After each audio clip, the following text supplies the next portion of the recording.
Yes, everybody, hello, good morning, welcome along to Football Talks. This is our Monday morning roundup of every game that has gone down over the Premier League weekend, reviewing everything, all of the hits, all of the misses. Of course, there is still one game to play, which is tonight. That is obviously Everton against West Ham. The first game in charge for Nuno Espirito Santo. Has this weekend thrown up any more?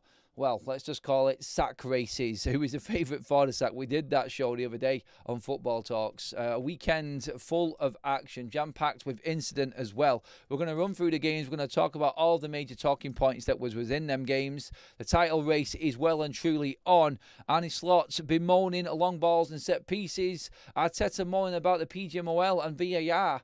And what was happening in that Newcastle game yesterday. Was Gabriel really lucky to stay on the pitch? The man that got the winning goal for Arsenal, should he have even been there? Now that, I think, again, is a major talking point. We're going to start with the Arsenal against Newcastle game. Normally, I have my graphics up on the screen, everybody.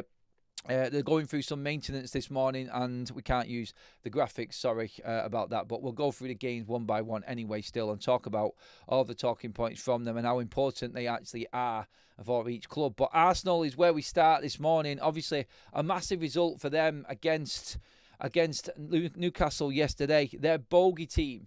It was getting into the latter stages of that game and Arsenal managed to pull it around. Somehow in injury time, Gabriel comes back with the winner there. When you look at the goals, Moreno with a goal in the 84th minute and then that header from Gabriel in the 96th minute. Arsenal turning that result around, how important is that? How big is that for the Gunners in their race to become champions?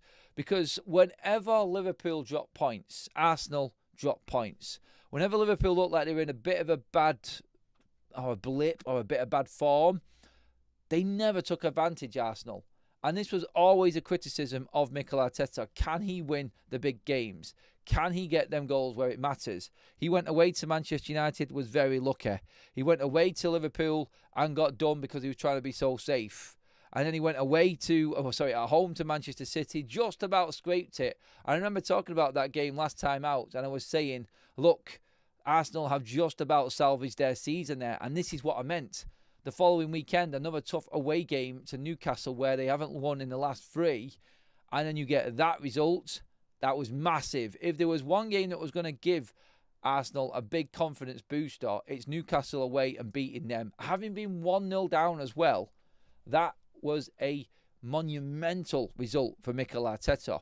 But, and it's a big but, I want to ask everybody in the chats. We watched this game yesterday on Football Talks. We did the watch along for it and we were talking about that moment with Voltemade and Gabriel. So as it went down, if you didn't watch it, Voltemade scored the opening goal for Newcastle and put them in front, which looked like the winner up until Moreno's equaliser.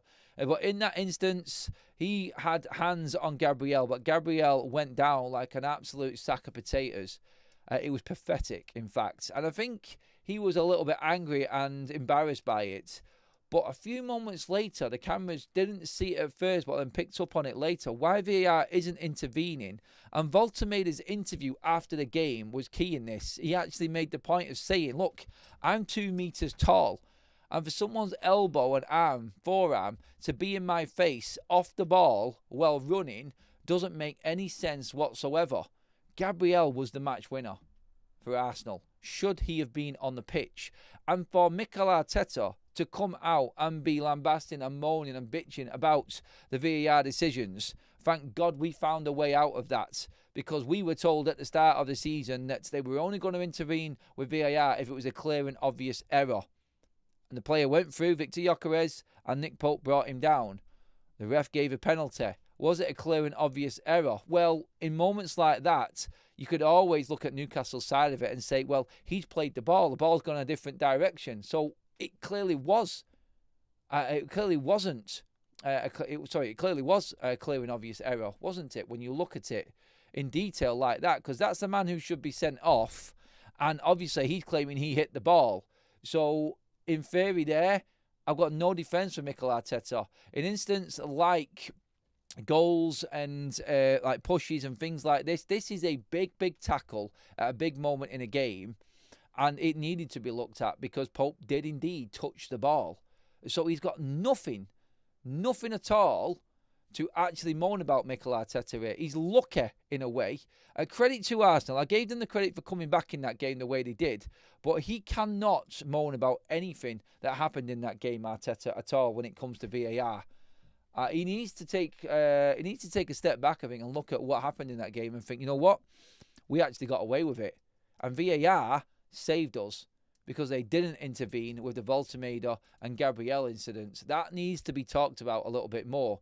Gabriel, I think, should have been sent off in that game. He therefore wouldn't have been there to make that equal, to score that winning goal. And Newcastle probably would have seen out the game a lot more comfortably.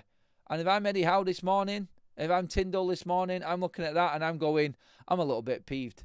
I'm a little bit wound up with that. And then you've got Arteta coming out saying that he was hard done to. Take your win, Mikel. 2 points away from Arsenal. That there, like I said at the top of the show, is a massive win for the Gunners. And that should give them all the confidence in the world to actually go forward now and really mount a challenge. 2 points off Liverpool in the league table now. That is absolutely huge for them. But keep your comments coming in, everybody. Let's run through a few of these right now, just while we're opening up the show. Are we really 4 points from the top four?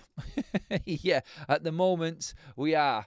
And results this season, Mad House, can transform any situation right now. The fact that we're looking at Newcastle competing against the likes of Arsenal and almost beating them, and then being lower than Manchester United in the table right now is crazy. It's crazy talk, but that is where we're at right now, and that's what's happening. When you look at other situations in the league, like, for instance, the next game that we're actually going to go on to now, which is the massive game for Unai Emery and the Aston Villa side, yeah, it is absolutely huge because Villa now move out of the relegation zone, having been stuck in 19th for what seems like the entirety of the season so far. Let's not forget, they only just scored their first goal last week at Sunderland, away from home. Obviously, against 10 men, they were absolutely destroyed in the media. You had Unai Emery coming out saying that his players didn't want to fight, things like this. Then you've got a tough opening Europa League fixture against Bologna in the week, and he gets the win there, 1-0. And then he comes to Villa Park against a very good Marco Silva team and wins 3-1. And everything just looks rosy again. And it now looks like he has got his team back together again. And Emery should now go on a march. And Villa are another team there. As a United fan right now, I'm looking at going, there's another team that I probably fancy taking us right now and going above us in the league. But important things in that game also. The first goal of the season for Ollie Watkins as well. So that's a big day for him. And 3 points and 3 goals. 4 goals they've scored this season, Villa. And 3/4 of them came in that one game yesterday. Shows you how bad Villa's start to the season was and how important a win like that is for a team like Villa and Mikel Arteta.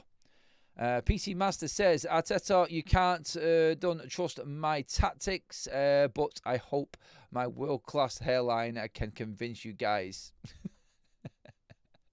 Gurav says Sunderland away would be difficult for Amorim. Sunderland, a newly promoted team, scored more points since August than Amorim since April. Oh, yeah, I seen that stat come up the other day. That is a pretty damning one. It really is.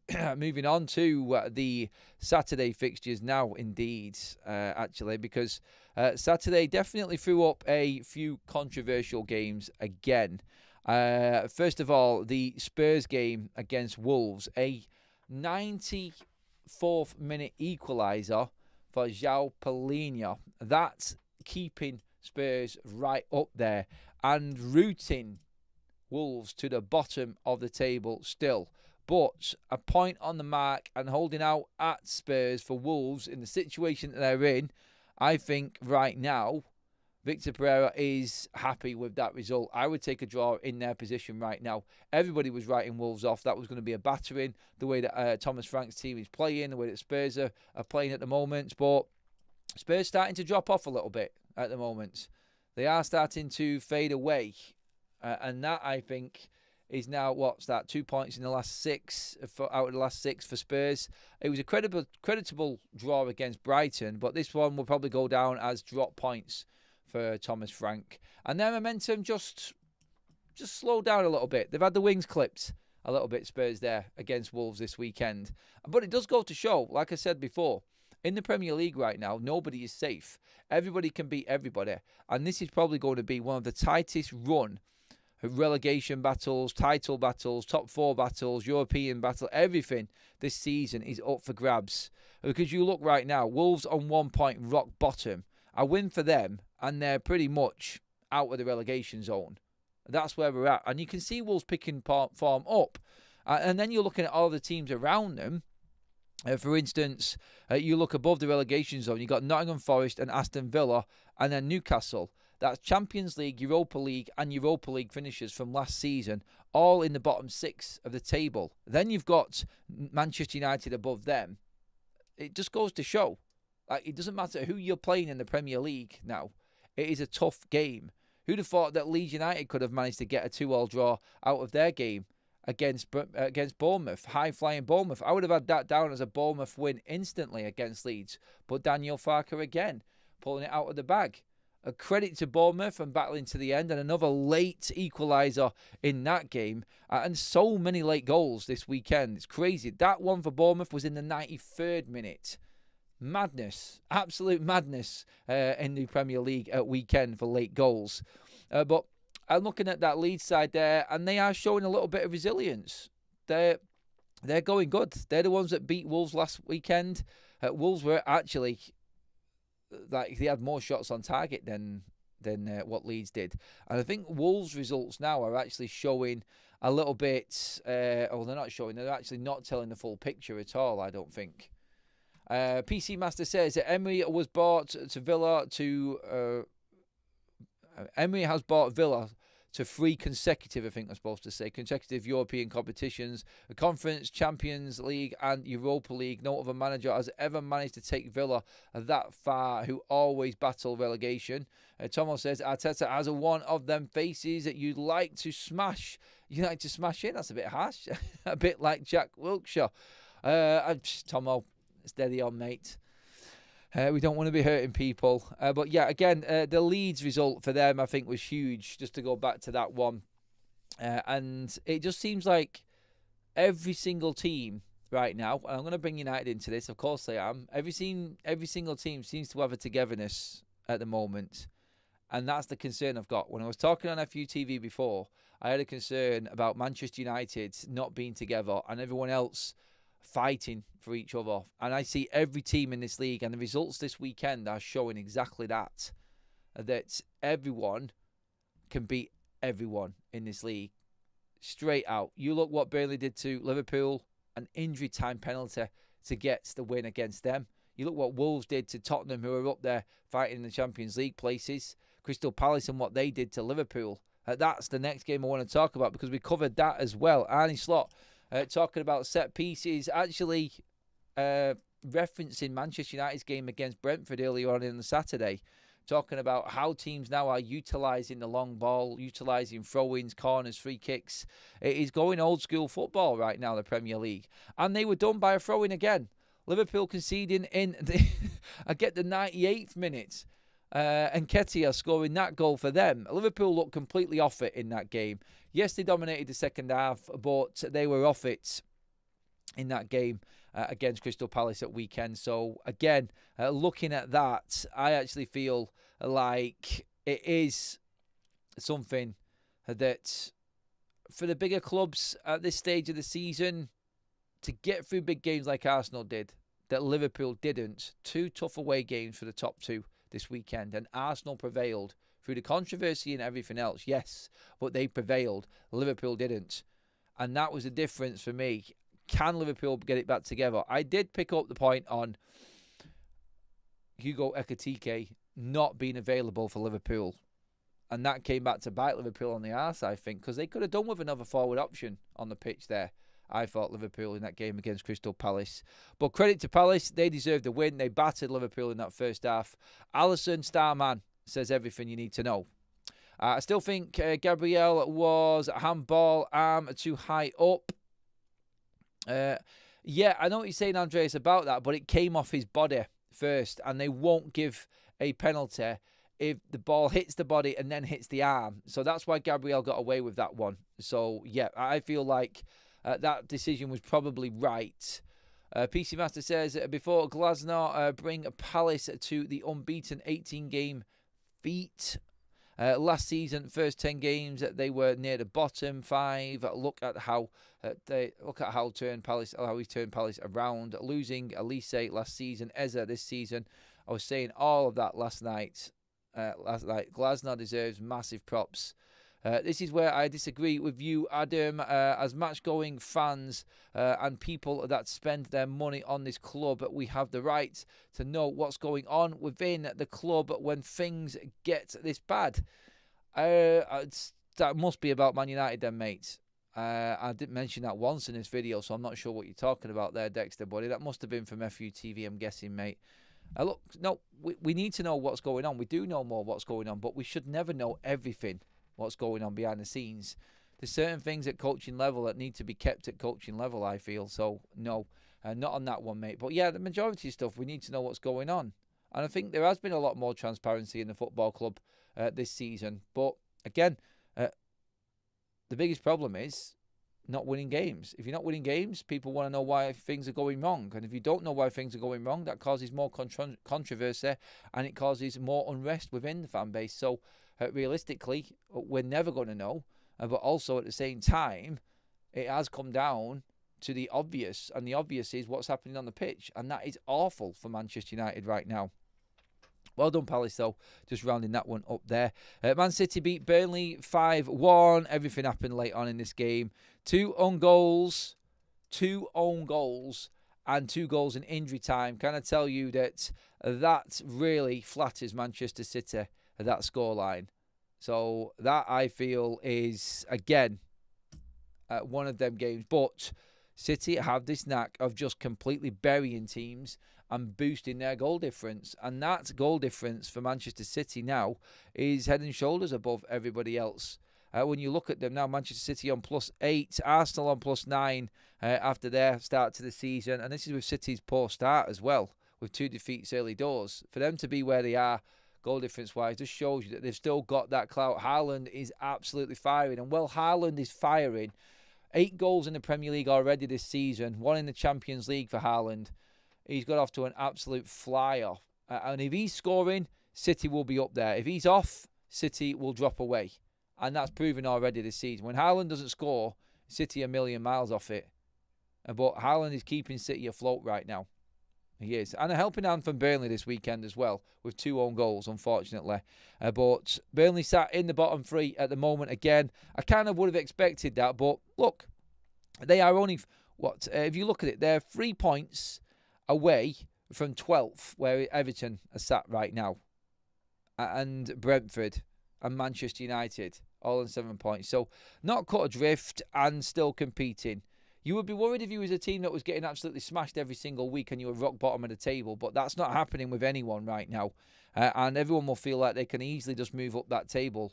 And again, the competitiveness of the Premier League is there for everybody to see. So, that, again, look at it that way. Look at what Sunderland did at Nottingham Forest. Forest right down there in the mixer with Ange. If it was Nuno in at Forest right now, I'd be more confident as a Forest fan. But Ange Postecoglou left Spurs, yes, with a trophy, but he left Spurs in 17th. Have a guess where Nottingham Forest are right now in the league table. He's had 5 games. He's not won 1 game yet. And guess what? Ange Postecoglou is back in at 17th, just with a different team. Is he the right man? Nottingham Forest fans, are you concerned already with Ange Postecoglou? I think he is number 3 on the favourites to be sacked next. So the sack race. Obviously, we're 2 down. We've lost Nuno. He's now back at West Ham already. And we've lost Potter this weekend ahead of their game tonight. So Graham Potter is gone. Obviously, Nuno is gone. Ruben is favourite to be next. And then you've got, I can't remember who it was actually after him, but Ange Postecoglou is 3rd favourite to lose his job. And he's only 5 games in. He needs a result very, very quickly, Postecoglou, because if you get to 6 games without a win, people start talking like, oh, you start to get them little bits of nerves creeping in. So what is going on here? Like, is this ever going to turn around? Don't get me wrong. They peppered the goal yesterday. They dominated the stats. They dominated everything about that game apart from the scoreline. And that, I think, is the major concern for Nottingham Forest right now. The fact that they aren't able to put the ball in the back of the net. But if you are creating chances, you would surely just have that little bit of hope that it will eventually come good. The table doesn't read well. The problem Ange's got is he's got that reputation that I just mentioned that he had with Spurs, and he's now continued it with Nottingham Forest. The fact that he's still 17th is embarrassing for him. It's pretty much like Ruben Amorim. Again, you finished last season 15th and you're 14th now. You could be even further down the table this evening if one of them results if the result goes West Ham's way. Well, no, you can't. You won't actually. You can't go any further than that. But you know what I mean. For Sunderland, though, you're in cuckoo land, aren't you? You're looking at that table and you're going, wow, 6 games in, 1 defeat, 11 points, 5th in the Premier League. 5th in the Premier League.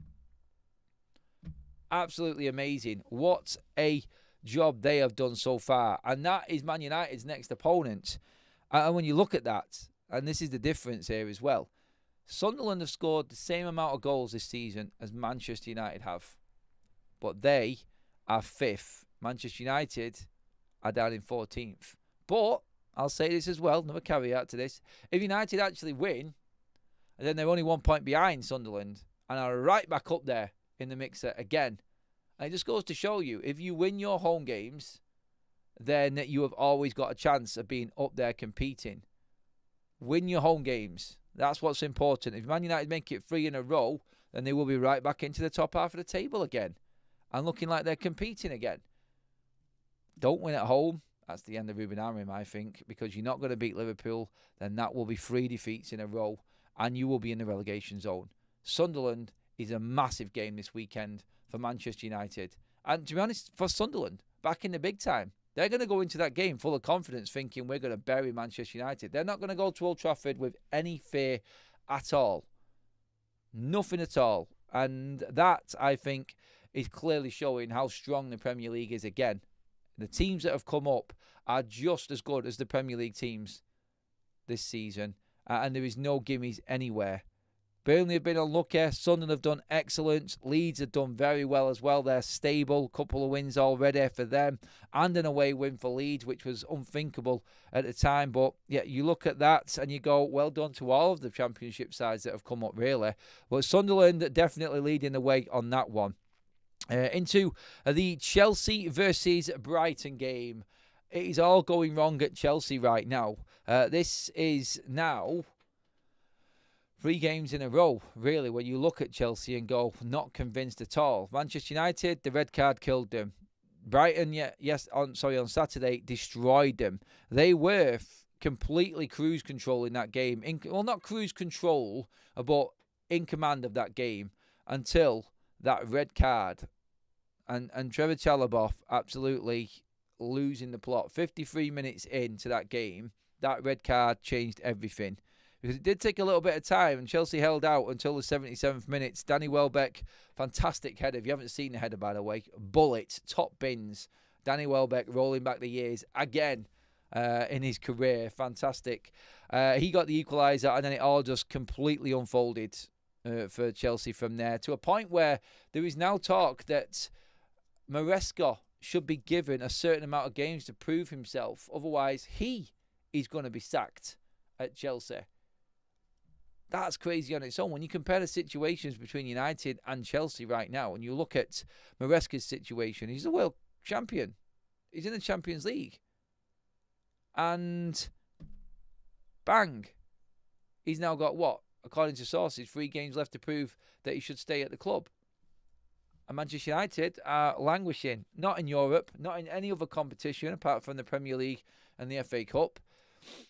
Can't win back-to-back games. And bang, there you go. We're keeping that manager.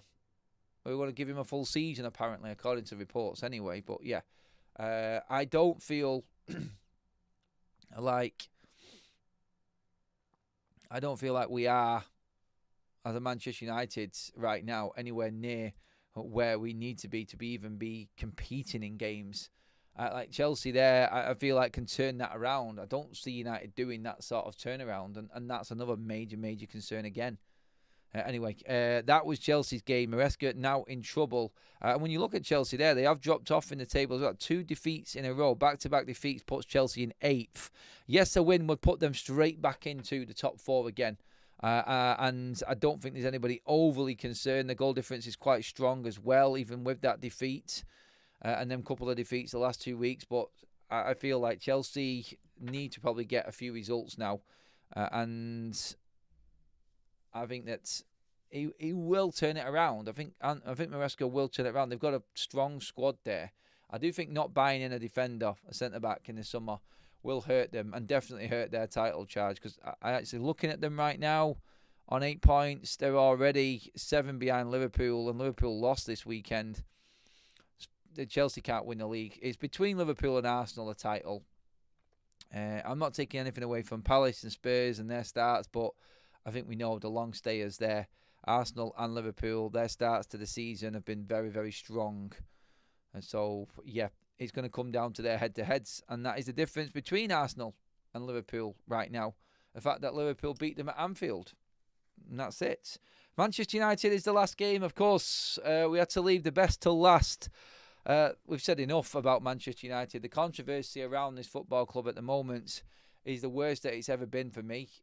And again, I don't like the words coming out of Manchester United. I don't like what's happening. I don't like the noises like we spoke about this morning on FUTV. It just fills me with zero confidence that there is any belief within Manchester United right now going forward that they can turn anything around. Brentford schooled Manchester United at weekend, completely schooled them, and it's been a conveyor belt of inept and underperforming Man United players now since Amorim has come in. Not one player under Ruben Amorim has shown any progression whatsoever. Not one player has even hit the level, what you would say is a basic standard. You could argue maybe De Ligt, Euro, these sorts of players have done okay, but I can't think of anybody else anywhere near the level that they need to be. And looking at the drop-off in Ahmad, the drop-off in Bruno, the drop-off in so many different players, the new players that we brought in, struggling at Manchester United, the money that's been spent by this football club, again in the summer, and the excuses that are coming out constantly about Manchester United from Ruben Amorim and even Ineos to a certain degree. Like, they're happy for a manager to come out and say that we're not ready to be in the Champions League. That's not United. Like, set the bar high and then compete high. If you set your standards low, then you're going to get this crap expectation. Oh, it's too much pressure. The pressure of this football club is too much. If you can't handle it, you're gone. It's as simple as that. The levels need to be brought up again for Manchester United. They really do. The only way that Ruben will change this is by changing the players and changing the shape. We've talked about it umpteen times. But if he is stubbornly going to continue down this path, then it will be the end of him. And I think his whole career at the top level. He won't ever get a job at a big club again. Not in Europe anyway. He has failed at Manchester United. And we can't argue with the stats. As much as we like him, and I do like him, I think he's worked absolute miracles behind the scenes. But on the pitch, as a coach, he's been shocking. Absolutely shocking. It's the worst football I've seen. I thought Ten Hag's football was bad. Ruben's has got worse. The players have just continued. And at the moment, what are we expecting from Manchester United? More of the same. Continuously more of the same. I talked about that Sunderland game coming up on Saturday. That is win or bust for Ruben Amorim, because it will be a defeat at Anfield. We will probably lose to Brighton. If they give Ruben the next 5 games, I think Manchester United might scrape 3 points maybe out of them games. That's it. That is it. And that, I think, cannot continue at Manchester United. If you're looking forward, just be real. For the news to come out and people saying that Manchester United are not looking at any other managers. That's ludicrous. That is ludicrous. They will be and have to be looking at other options. No big business, no club the size of Manchester United blindly walks through these games looking at it going, we're all right, we can continue this way. We'll give Ruben more time. We'll give him to the end of the season. We spent a lot of money. He will get it right. Look, at the moment, the writing is on the wall. It's too easy to play against. He's not going to change. No business, no operation, institution, in fact, like Manchester United are, business or football-wise, he's looking at this and going, this is safe money. This is a safe bet. There has to be another option. And conversations will be going on around Manchester United about another man coming in to take charge. It has to be. It's the norm. And that is our roundup pretty much complete, everybody. There is one more game tonight, and obviously we'll see what happens there. It's Champions League week as well this week, everybody. So make sure that you are on board here on Football Talks. Please give the video a like on your way up. Make sure that you hit that subscribe button also. Sorry about the graphics today. We are doing some maintenance on them this morning, so we can't do anything right now.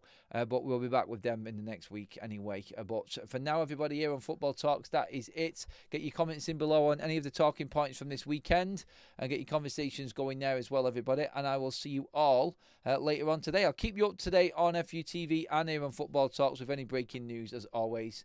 But have a good Monday.